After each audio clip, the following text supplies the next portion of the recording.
Hello, hello. How are you ladies feeling? Feel free to say hello or in the chat how your body's feeling, how your energy's feeling. We welcome you in any and every way.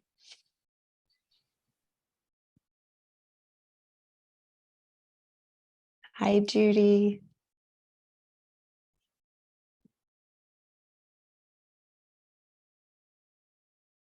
And we didn't ask for any props. We are here to be creative and diverse, but you might see that we sort of ended up on balls. And if you like to have balls or other probably larger items to sort of play with, you'll see why. You might have your radar on. I've also have a stool behind me. And once we chat and move, you may feel inspired to play with them or not, but just to let you know, there's no stress around it whatsoever. Definitely a big fan. Mine needs to be a little tuned up and inflated, but it's still good. All right, welcome.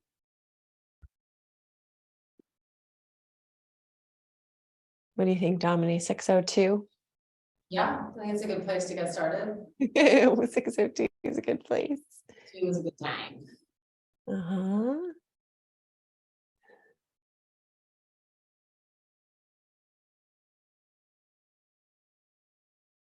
Yes, I'm feeling kind of low key too, Ellen.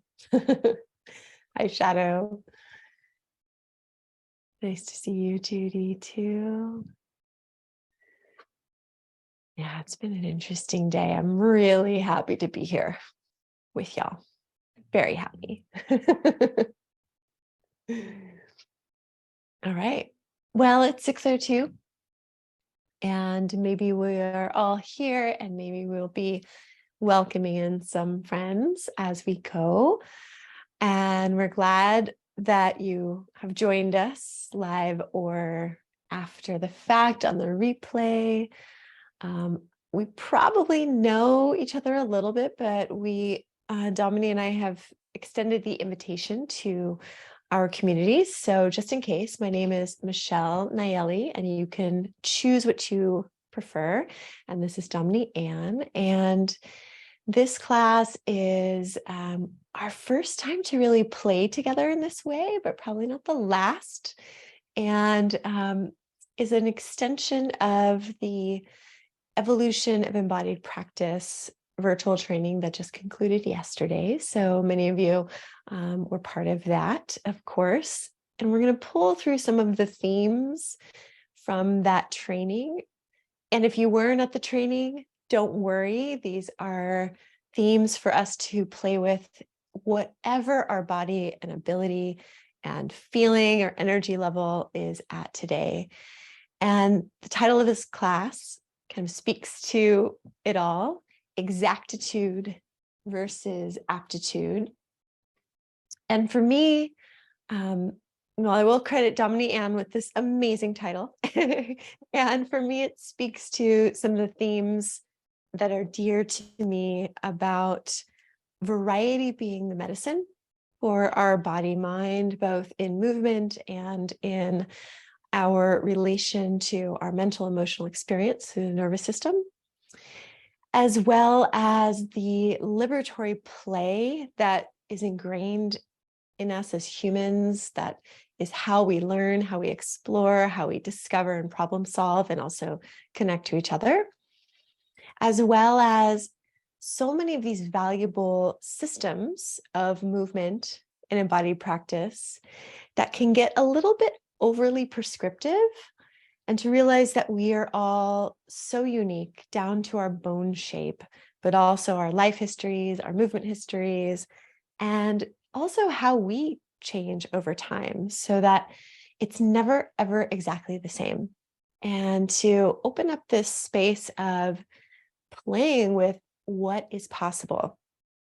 And my background is in decades of a lot of different schools of yoga and other movement forms, but yoga is really the biggest influence. And there's so many schools that are very much about doing something right. And one of the things I really love about my own time being a student of Domini is when she inquires, well, how many ways can we explore the same concept or the same intention or the same action? And so that's really been a liberatory force in my own practice and my own teaching. And I just wanted to start us off with that and hand over the talking stick to Domini to see what she has to say about how many ways we can move. Yeah.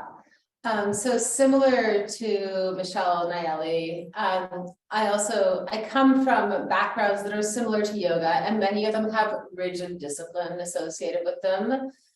Like the primary influences in my life, whether I chose them or not, were ballet, which wasn't a choice. That was what was available in the walking town. It was movement. And it has this rigid set of what's right and wrong. And then I discovered yoga through a book. Again, a very rigid idea of what's right and wrong, and then got to the gyrotonic method, which also has a very complete curriculum and specifics about alignment. And in my own studies, and we're talking 25, 30 years ago, was when I discovered the gyrotonic system and fell in love with it. And then throughout that also had various love affairs with different yoga practices and also various forms of martial arts. And time again, you encounter that these powerful forms have these rigid rules about how it's supposed to look from the outside. And what I came to in order to love all of these conflicting systems, all of which claim to have invented downward dog and cobra for themselves, is that probably all of them came from a great thought leader, most of them men, because that was how the patriarchy worked. And that person had a beautiful idea and had a wonderful practice that translated universal knowledge through their fluid physical movement. And their students start to practice that and they catch that vibe.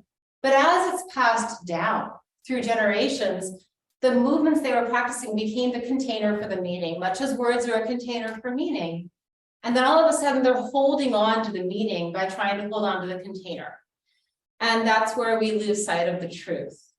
So in order to be able to love all of these things and to practice with integrity, I came to a place of just approaching them all from like, well, this could have been this person's vibe right then, and I'm looking to find mine right now, with great respect to all of those who came before.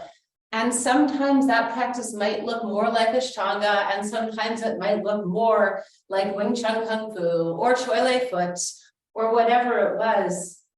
But this particular variation is mine. And as far as science goes, the nervous system appreciates variety. Our bodies like variety. Our joints aren't linear. We're not linear.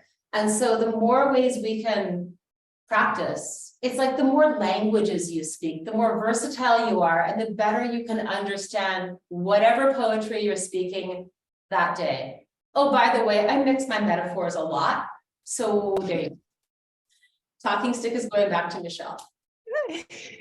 Yes, I just want to encourage that, we'll have a little riff, we're going to have a little movement, and if anything comes to mind for you that you want to add from your own experience, the chat is always open for you, and especially any questions, if anything sparks curiosity. I was just thinking when you were saying the originators of so many different styles, that style became its own lane and its own boundaries in a lot of ways. That in the yoga world, when we look out in the mainstream nowadays, there's a few specific schools that are very different. And when you're in them, that is the way, that's the only way.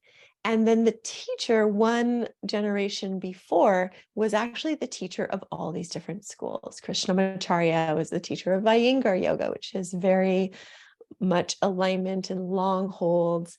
Was also the teacher of Pattabhi Jois, which is sort of all of power yoga and vinyasa flow, and was also the teacher of Desikachar, which was more breath, simple movements, and was also the teacher of Indra Devi, who was the one woman teacher who went to South America. And that influence is nowhere in my experience in North America. So it's interesting to just see the context of everything that comes down to us really shapes what then comes down to us too.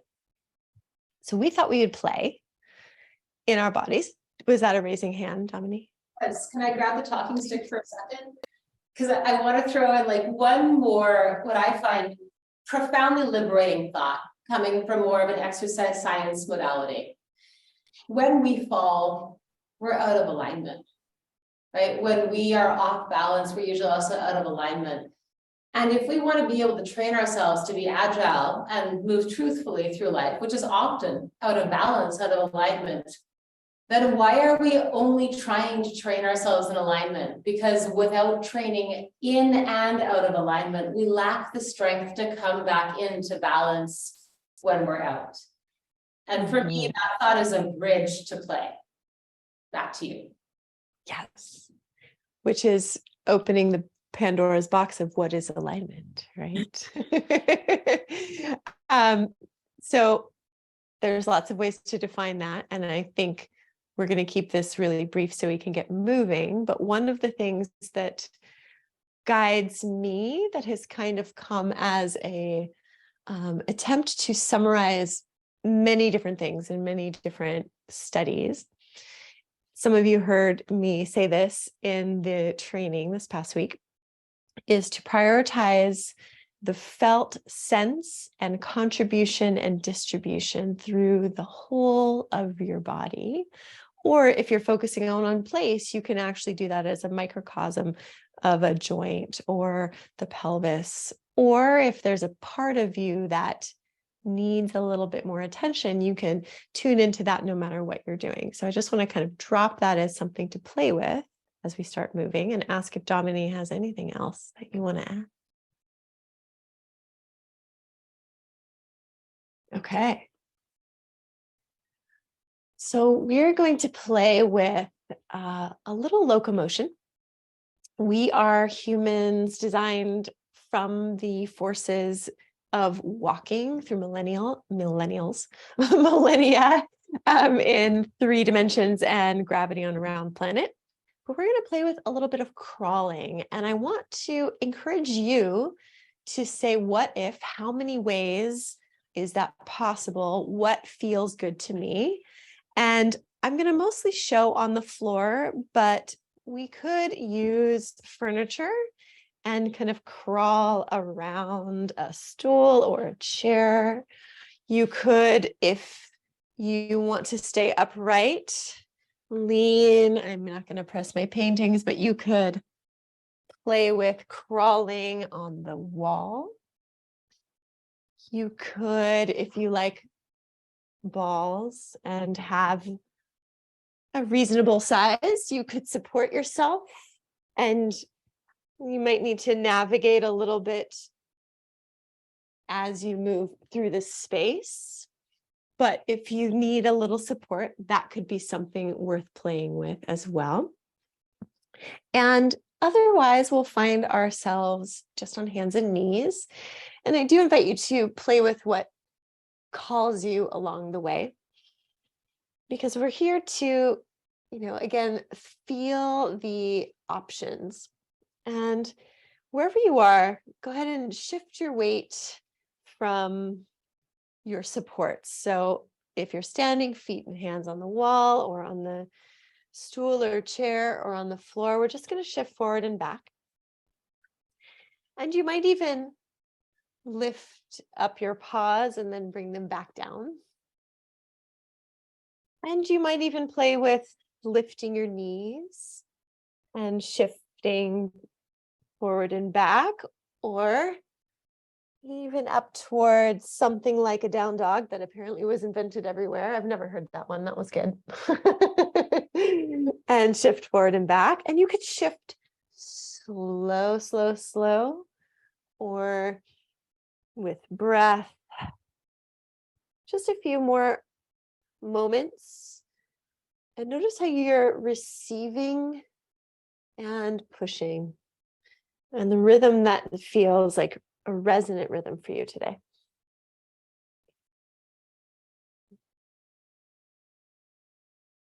And let's find a place of rest. If you're on the earth, you can sit back. If you want to sit on a chair or just stand and give your wrist a few circles, a couple deep breaths into your belly. And just as we do this, where is your felt sense of contribution, distribution? Switch directions. Make a little fireworks, slow-mo fireworks. And you can always play with anything that happened before, or we're going to find a place that is a little bit more still, not static, but a little bit more still, and press into the opposite side pause, the right hand and left knee or left foot, and see if you can feel the way they connect through your body.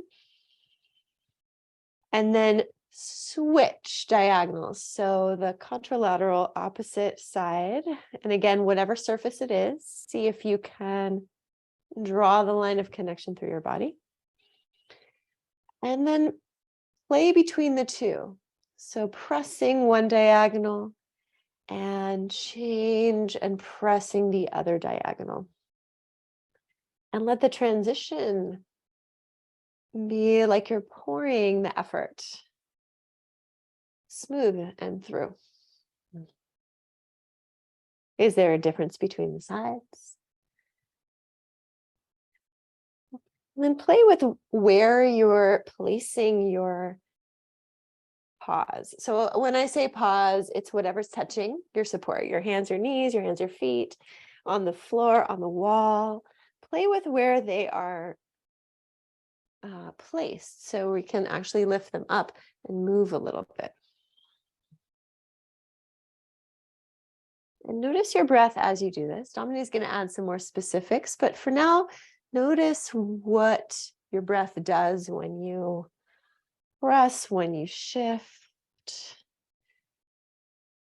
And then let's imagine the other set of pause as free, and they might explore this space. They might not. I'm going to show a few different ways. And so if I'm up high, I'm still going to find my contralateral supports and a smooth shift. And my other limbs can be creative and explore or not for a few more moments.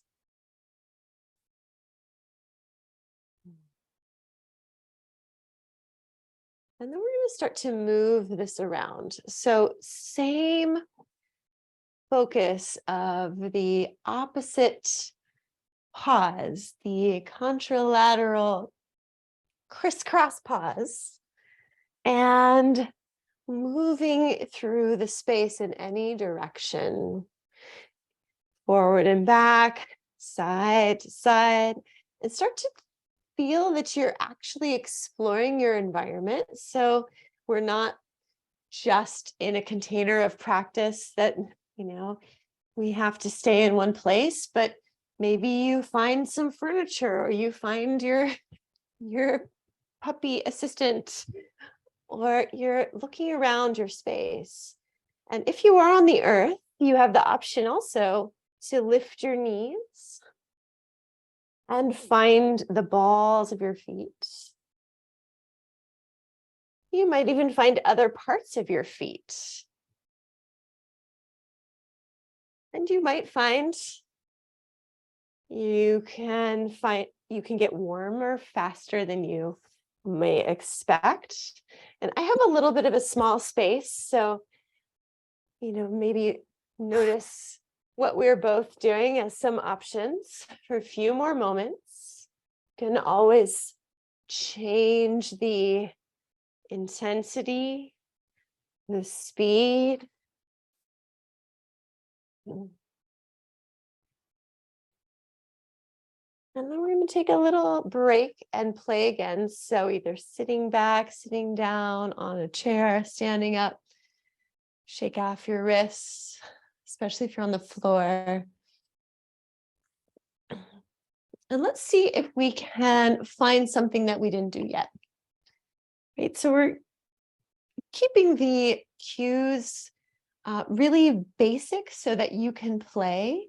And some of the things that I want to invite you to play with is the direction of your hands, the direction of your eyes, awareness of your spine, and maybe we can also add levels. So let's find again the contralateral pressing away. Notice that we can press away more or less. And then the free paws or limbs can do simple steps, or they can play in the space. If we look forward, what does that do to our spine? What does that do to our direction? What does that do to our breath? If we look back, what does that do to your spine and your direction and your breath? And then we could play with levels by lifting our hips up, like a bear crawl, or crawling onto our own legs and coming back down, or crawling onto the chair. Look for how have I not explored, or what would be the unexpected. So I do a lot of crawling, and I'm thinking that the unexpected might be crawling up on some furniture. Or maybe finding different directions.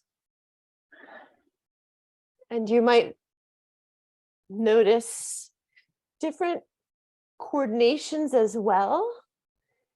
Have a few more breaths, and then we're going to take just a moment, like a flash dance, and pause wherever you are. Pause in whatever shape you found yourself. Take a breath. Can you feel your felt sense, and how is contribution and distribution for you? And then go.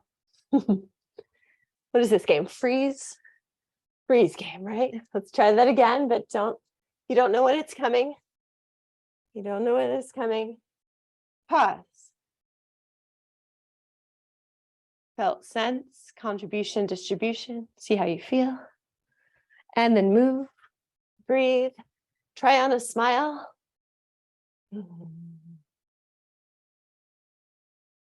And pause. Felt sense, contribution, distribution. And a couple more breaths to move back to some neutral place to rest, whatever that is for you.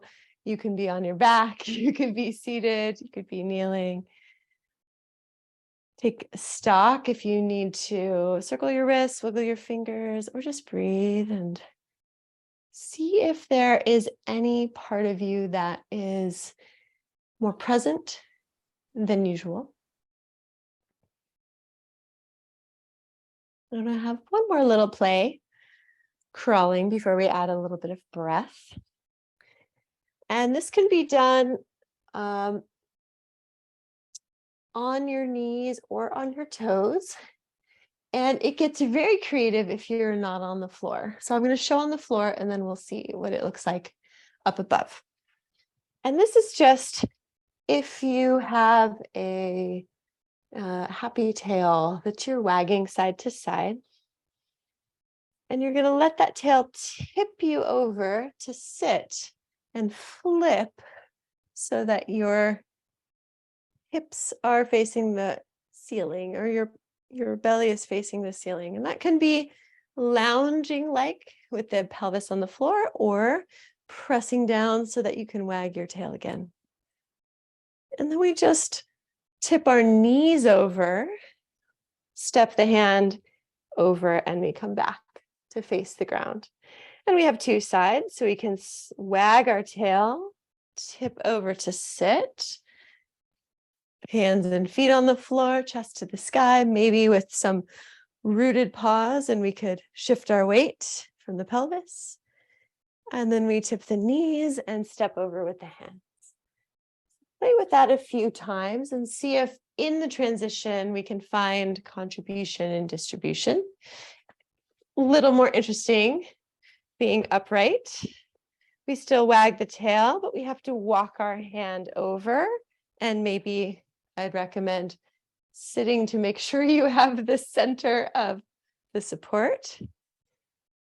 Just make sure you don't put weight on the edge so that your chair or stool falls over. On the wall, it's a little bit of a roll.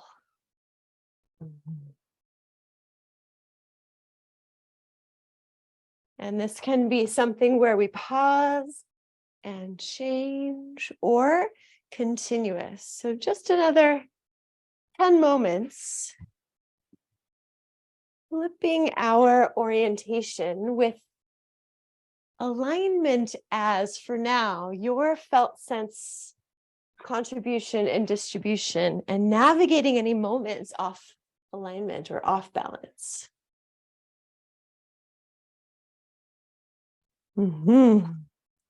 And hopefully we're getting a little bit warmer. And then somewhere in the next 5 moments, we'll find a place of pause. Don't stop abruptly. See if you can take yourself there. And as always, listen to your body. If you need to move, stretch, roll around any way you can, that's available to you. I need a big studio like Domini to give those options. But we're going to pass the talking stick, the breathing stick, to Domini and add on a little bit of this exploration. Yeah. So for this next piece, I would like you to be sitting up on something so our legs can be falling off our pelvis comfortably. That might be a stool or even a couple of yoga blocks, or a ball. But either way, we want to feel like our base is just a little bit above our roots, which are our feet at this point. And we'll start with what I call a bottle breath. So the bottle breath is you inhale and you pour your breath into your body like you're pouring water into a bottle. So it's going to fill up from the bottom to the top. And keep inhaling until your body naturally stops. And then I'm going to have you hiss your exhalation as though you were squeezing bottle to squeeze the air out of your body, and try to go as slowly as possible, holding it at the end. And then we'll repeat that. We'll do that 3 times. I don't like to cue breath. I feel like it's a little bit rude. So I'm just going to encourage you to try it on your own and sustain each part of this as long as you can. I'll do it 3 times. You can probably hear me, and once I'm done, we'll move forward. So just finding your long spine, and so we know the bottle's upright. We'll take one hand to the top of your head, push your head up into your hand, and notice how that creates a muscular response through your whole system. We're just slightly engaged. So that's the container for our liquid. You can keep your hand here if you like it, or you can bring your hand down, and let's start just inhaling to fill up that container.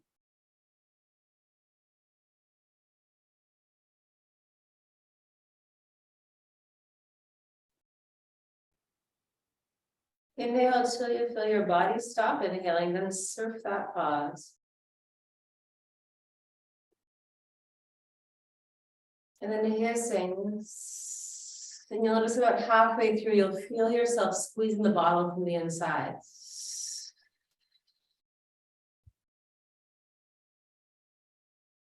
Try to pause at the end. And then take a couple of easy breaths. I call this a pit stop. As soon as we start our breath control practice, there's a lot that can happen. Feel free to keep breathing as I'm talking. And it's because our breath is linked to life-giving systems. If it were to stop, we would die. And so, you know, our body will tend to freak out if we start pausing in odd places because it's not used to it. The way to teach your body it's safe is to hear it. Prolong whatever you're doing for a moment and just give it a couple of breaths and then we start again. There's no points for forcing this, only for riding that wave. And again, inhaling. And this time I want you to notice what places in your body start to stretch and fill up. It's not usually a linear stack. It's usually bubbles stacking up. Notice what inhales more readily. When you're at the top, hold it until you feel some movement. That air is going to start moving around and finding more spaces to be that might even let you inhale a little more space. It's what we do when we yawn. And you might start yawning. It's possible. And then hiss the exhalation. But I want you to notice the relaxation beginning of this. And then about halfway through, you really begin to feel a squeezing. Everything contracts around the center.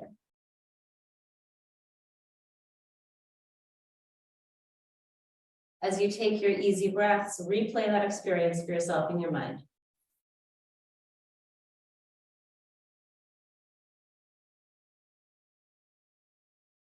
And a third time with greater awareness, I'll try to stay quiet this time. Just watch internally as you do the movements.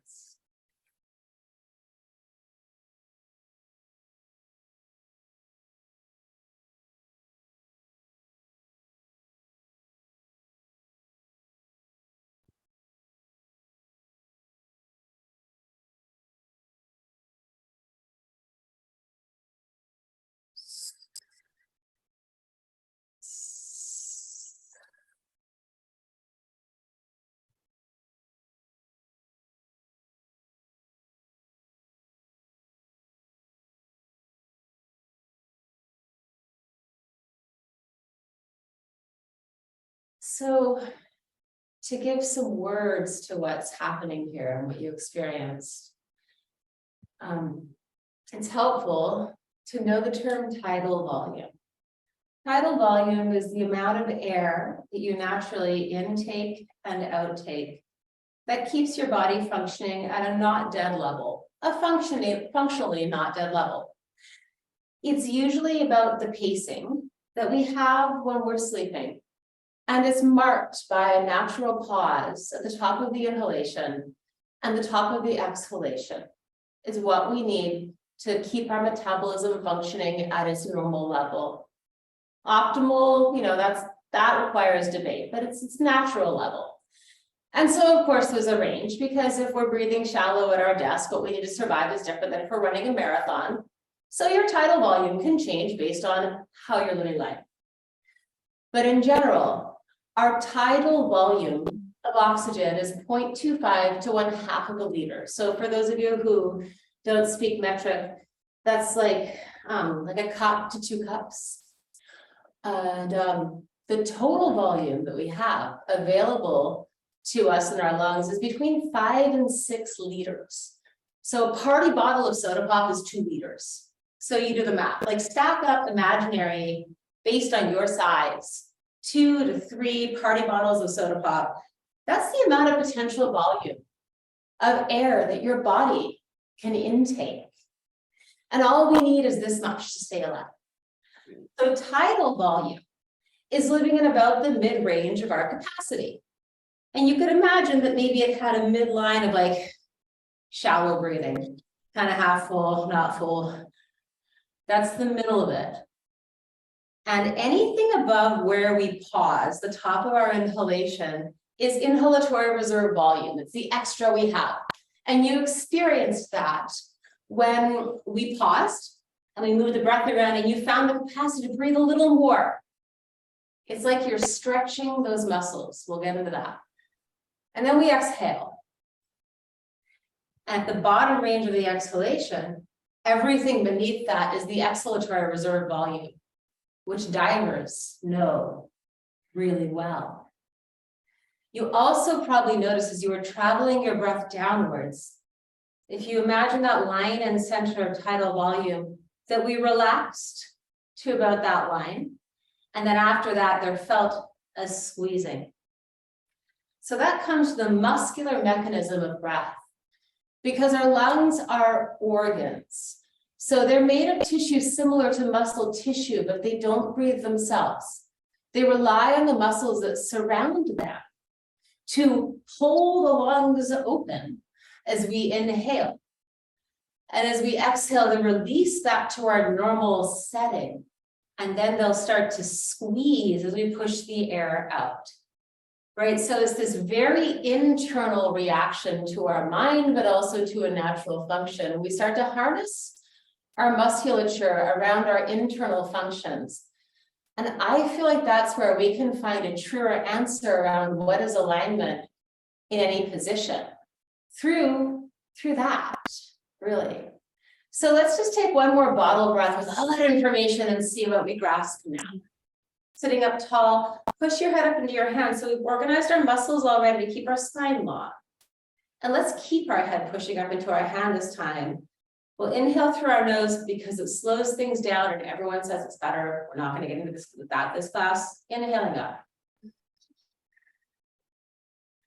And you might notice this time that more parts of you are filling more readily because your breathing muscles are warm. Surf the top, and when you feel like you have the capacity to inhale a little more, please do so. Hold that. And inhale even more. And now slowly exhale to keep your spines long.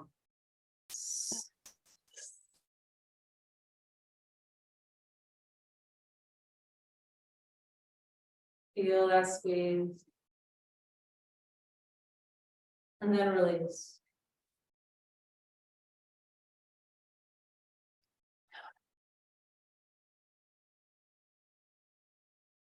I'm going to open the floor for observations and questions right now. If anyone, take a minute to contemplate that. And then if you want to hit your mute button and throw anything into the conversation table, feel free. We'll give it a couple seconds to see who wants to contribute. Feel free to also add into the chat if you feel more comfortable that way. Yes. Mm-hmm.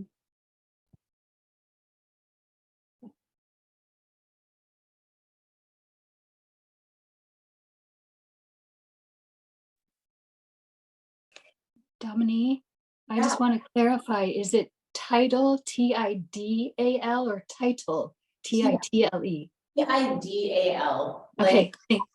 Like the tide. Thank you. I can share. This is Tidra. I noticed like at the top of the breath, when I move it around and then I find more, my brain starts like sort of cueing like, no, don't raise your shoulders, or like I can feel parts of my body open that my own training tries to impede. It's cool. Nice to take a minute, let go of that. So, and then we can intellectualize that. Why shouldn't we raise our shoulders? They're designed to be raised. They follow our hands. An easier way to bypass the whole, like you'll lose hours of your life arguing with your conscious mind. If you change your relationship with gravity, you'll change those rules. So it might be fun for you to, try a downward dog over a ball or something and try your breath there and see what you discover there. Now, the nature of breath is that it's going to fill the easiest spots first. Imagine you had a nicely used balloon, right? So certain parts are like really stretched out, or like, leggings, right? We all know that point where they hit that. The air is going to go first where it's the loosest. And you're going to hit up against those places where it's tighter. But through that tensegrity relationship, what happens is you begin to access those places that are tighter. And they could be because you have rules, or because you have alignment stuff, or you have scar tissue. Either way, breath is butting up on it like the tide to wash that resistance away.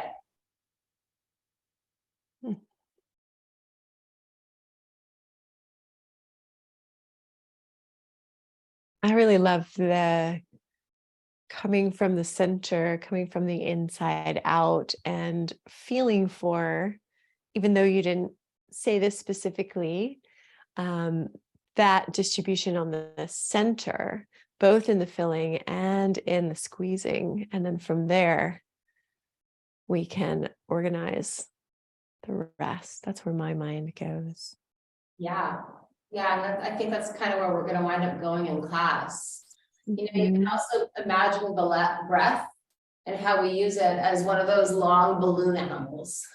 And you'll fill it up a certain way and then you'll twist it into positions. You need a certain amount of slack to get there, but also a certain amount of expansion. And where I thought we could take this is just this awareness of, oh, by the way, we'll have a couple more breathing exercises before I pass the teaching stick back to you, but I want to reference this now. Where we were finding places where we might not have felt stable or aligned, if you pause there and you take a full breath,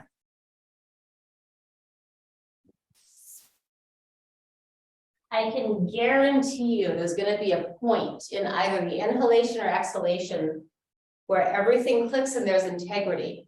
And then you can ride the organization of your breath to find the physical or the external manifestation of movement through that.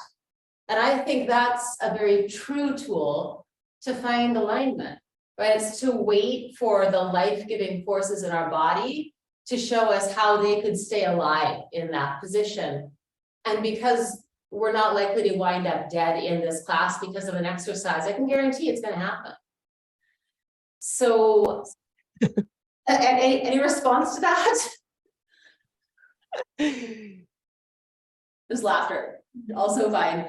So I want to play with the balloon animal concept, right? So we know now we have 2.5 party bottles of soda pop available to us of space.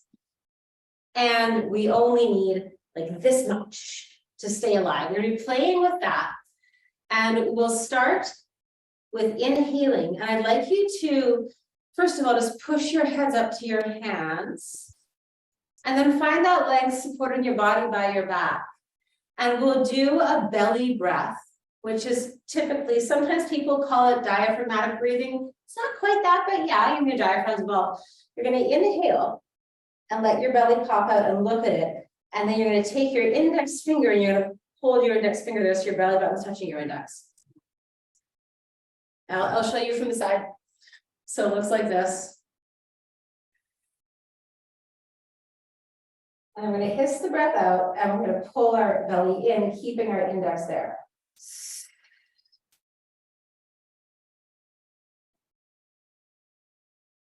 So let's do this together a couple more times. Inhale, belly towards the index.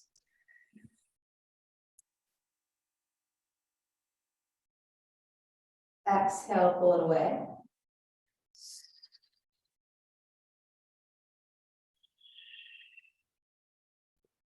You feel how your back starts to stretch as your tummy pulls in. Try to keep your back fat stretched. Inhale, let your belly go back to your finger. You might have to push a little more air though to get it to reach because your back's still stretched. Exhale, pull away.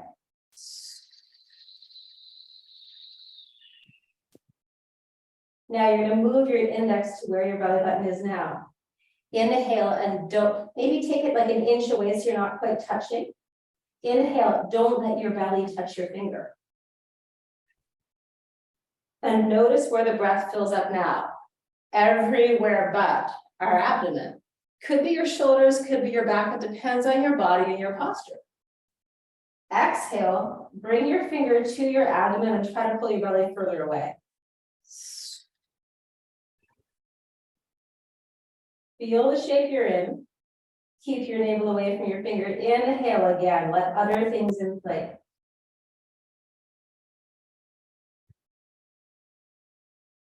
Exhale, pull it away. And then clasp your hands. Inhale, stretch all the way up.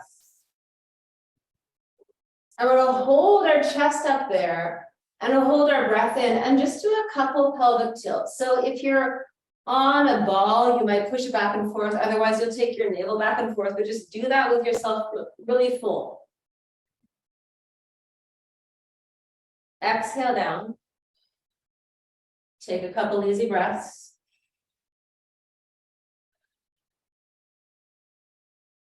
And then the last one we do, we're going to inhale and yawn.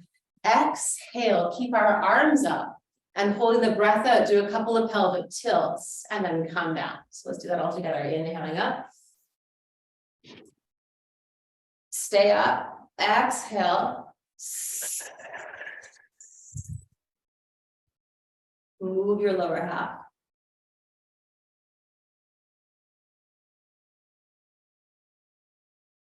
And then inhale.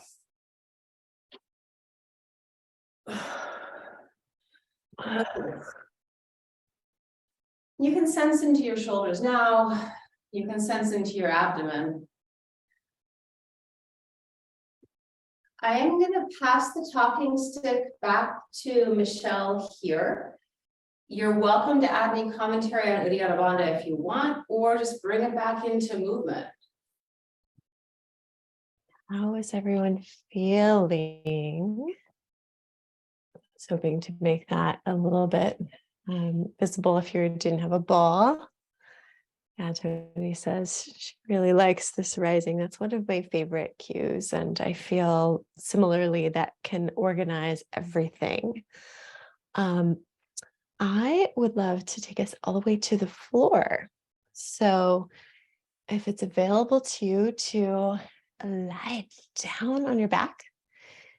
If not, we're going to be doing just some spiraling twist, and there are ways to do this seated where you would be working with the upper body, or let's say from the waist up. This could be, I think, if you have lots of animals or something, could be down on a bed, but the firm surface is preferable. So find your way to the floor and spiral staircase, just as an idea, is the easiest way up and down, but that's a topic for another time. And let's land with our feet on the floor. And if you're seated, you can feel your feet about hips width apart as well.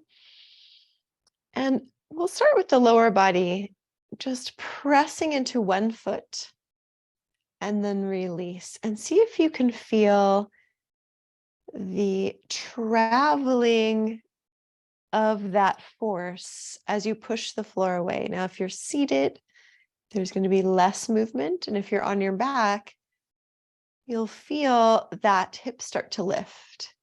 Let's just take a moment to land this way, putting our awareness down into the lower body with all that rising up into the head. And then pause somewhere in the center and letting it be a natural breath.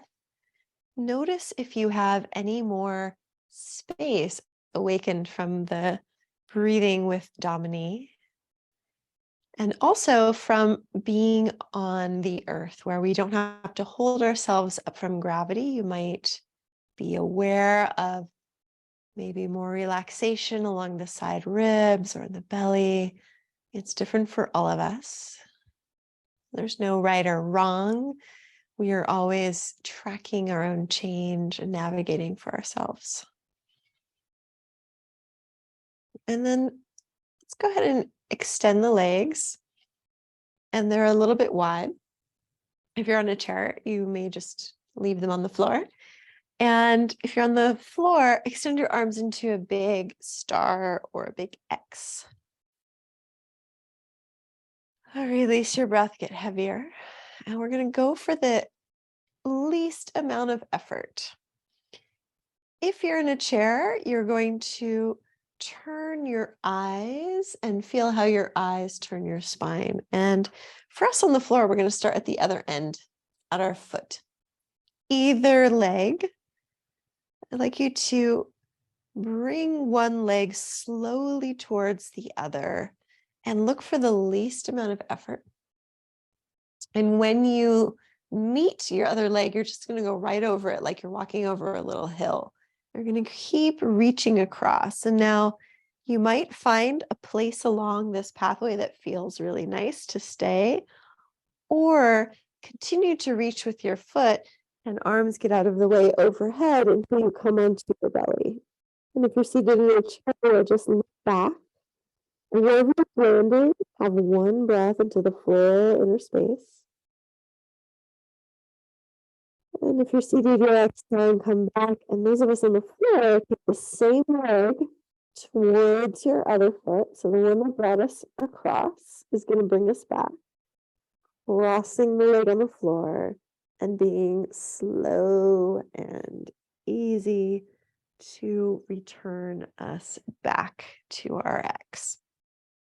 And we can imagine that like every half degree of rotation is its own pose, we'll just call it to be easy. And you're going to look for either a sweet, sweet place for you and breathe into the inner shape and space of your body, or the continuous flow. So we'll go for the other side. If you're seated, you can turn with your eyes. And if you're on the floor, bring the second leg cross and over, reaching away. Oh, notice it's probably different on one side than the other. And you might find a degree to rest and breathe, or flip all the way to your belly for one breath. And then the leg that brought us here is going to return. And if you're seated, you can release the breath to come back. And so this is our basic place to explore. And we'll do it at least twice each side, more. And let's take our sweet time to explore each side, so that if you were in the evolution of embodied practice training, we were talking about the concept of flow and the feeling of our body almost like a hose or container. And we want to find a smooth transition through every half degree. So wherever you feel a stickiness or a stuckness, go ahead and pause and take either just one expansive breath or a bottle breath all the way, and see what you can find, creating space or fluidity. So in your own time, on the floor, we'll cross one leg and let that lead us. And if you are upright, you can move with your eyes and maybe even engage your arms when you're upright to give a little bit more feeling of the full body twist. And in your own time, so it could be one breath, it could be 10 breaths. And the return has the same goal of that distribution and contribution in motion. And I always find, as we change sides in your own time, I always find that the game is to release the effort and really watch the body's response and patterning. So for example, I am very different one side to the other. And it feels like I just want to stay in the halfway point on one side, where the first side, the flow came easily. And so be in your own exploration without judgment, knowing that every day is different for you and every body is different, and probably your right to left is different. We'll explore one more time each side. I'm going to just show what it could look like seated. If you're on the floor, be in your own exploration.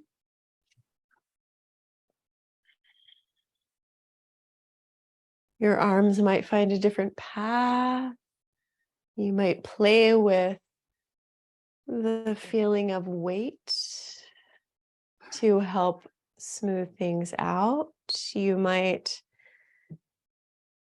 follow your instinct into something more creative.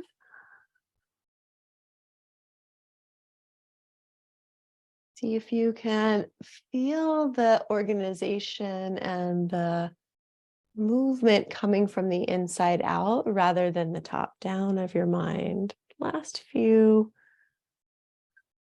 breaths to make sure we have both sides.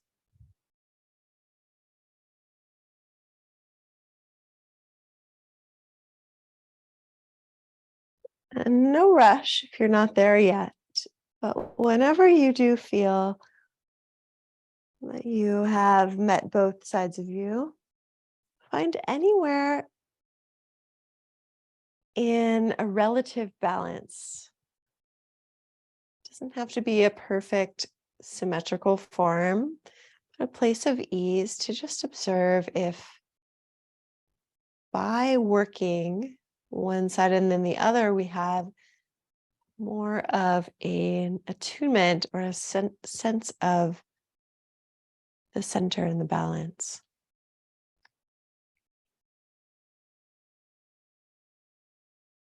And then we'll pass the talking stick to Domini. Add a little breath in these spirals. Oh, I needed to lay down on the floor for hours. This is so great. Well, I'm having a much better day now, Michelle. Thank you. Yeah. So what I'd like you to do is just one time on each side, because we'll be taking our time here. Return to your twist and find that place where either it wasn't quite right or like it's hinting, you know, maybe your canary pane. We all have a canary pane. It's the one that shows up whenever something's kind of out. Those places. And just pause there and take a level of tension to your system where it's like your flesh is slightly electric and pushing out against the air, resisting the air pressure. And then let's take what I call a triple inhalation. So we're going to take a full, slow inhalation. When your body hits that first pause, just stay there. Surf the pause, ride it. And as you feel yourself kind of beginning to release, take another full inhalation. Notice what begins to float or what tension feels more prominent. Surf that. And then inhale again. I promise you, you will not explode. Just inhale through your nose. And now slowly begin to exhale. And as you feel movement inside, let that movement take you further into the twists. Completing it wherever it is. And then use your inhalation to stack yourself back to center. Like you could inflate yourself like one of those balloon mans they have at car dealerships. Back into your X, because you're all filled up. No judgment, just buoyant. And then exhale over to the other side. Until you hit your sweet canary spot here. You can wiggle around. You can second guess yourself, but arrive somewhere that feels a little bit like when you stick your tongue in the hole in your mouth where there was a tooth. And in. I use that one so much because it works. In. And most. Keep that sense of resisting air pressure. Exhale. Will you enter release? And inhale to buoyantly inflate yourself back to center. Everything that was smaller just becomes round again. Everything that is big is more big. And exhale into your spine. And as you inhale, I want you to imagine that you're in the sound. If you're seated, imagine the sound is all around you. If you're on the floor, it's easy, you're just lying in it. I'd like you to visualize the imprint of your body changing as you inhale, and more of you is pressing into the sound. As you exhale, look at your body footprint. Just watch it change. We'll stay here, watching our tides flow for just a couple more breaths.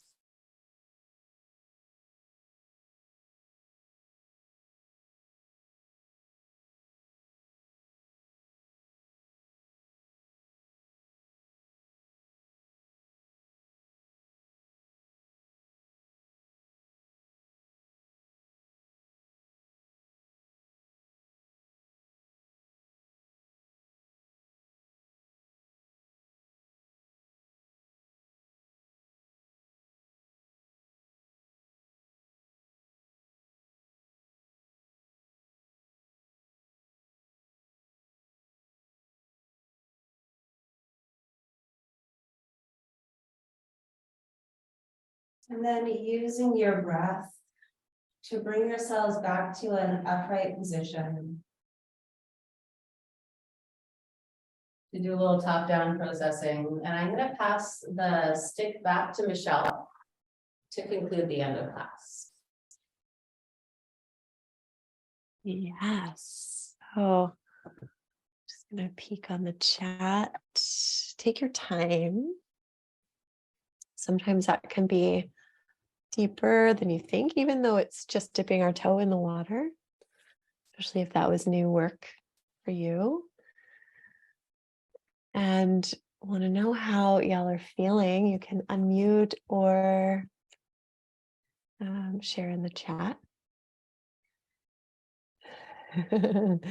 I sometimes have, oh yes, we have puppy. We have lots of puppy assistants around, and you know, sometimes it's a game to work with them because really we are built to be navigating a changing world, and that can be just one of the pieces. And sometimes, you know, we also want the uninterrupted space.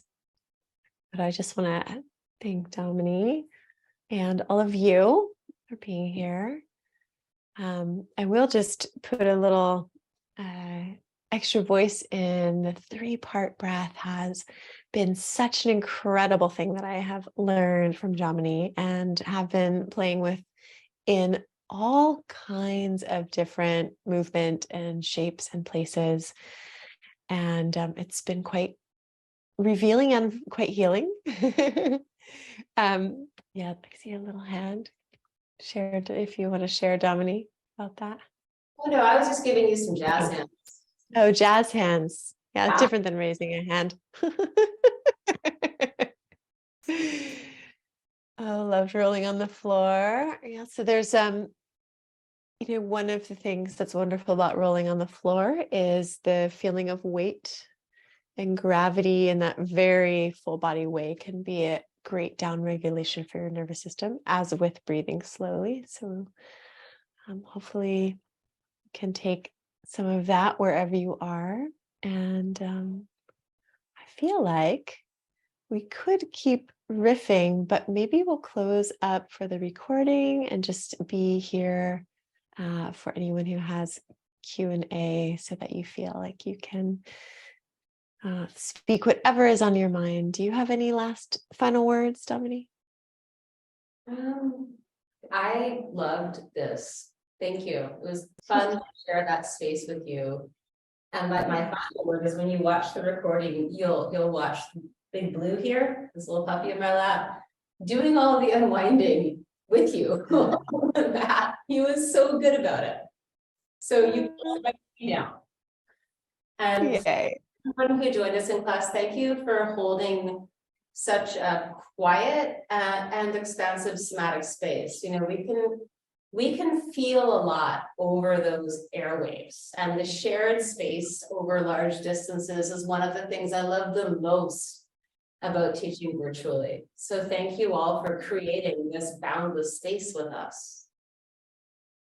Yes, thank you. And stay tuned because, like I said, this is the first co-creation and it's not the last. So you will all hear about the next one coming up. And we wish you a wonderful evening or day whenever you watch this recording. We'd love to know how it makes you feel.